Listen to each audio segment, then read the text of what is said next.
I want to take this opportunity to publicly welcome Secretary Mattis to the great state of Alaska. Our state constitutes three pillars of America's military might. We just literally saw that we're the cornerstone of missile defense being at Fort Greely.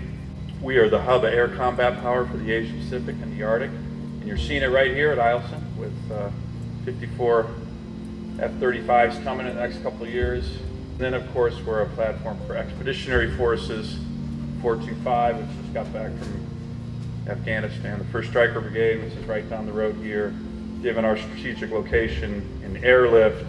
And we have the best training in the world. I think the Secretary saw it at J Park.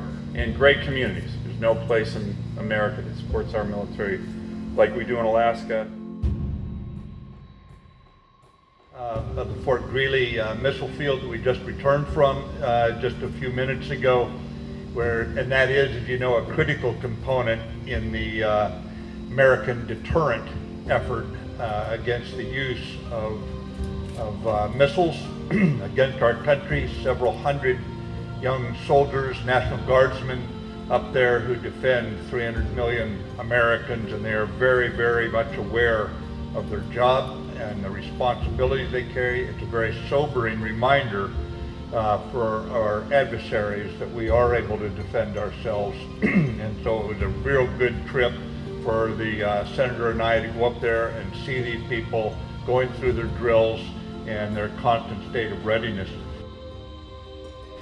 Geography matters, and even if something was called Seward's Folly years ago when he bought it, I think we're all so proud of Alaska now and the key role it plays in the defense of our country. We would call it anything but a folly today, where it is probably the gateway to the Pacific for us in many, many ways.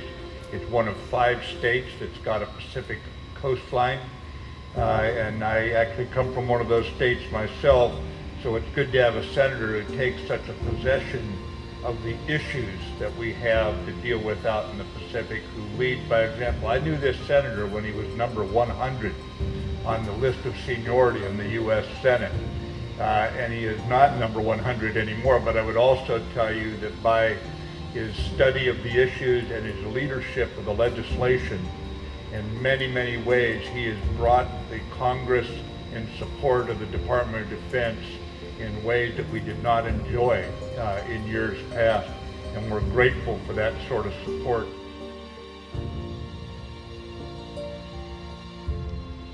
Senator, your air bases, your radars, the training of your soldiers in the most difficult climates in the world means they're ready for anything. The interceptors we have up here, I would just tell you, ladies and gentlemen, that Alaska in many ways is the absolute center of the defense of our country.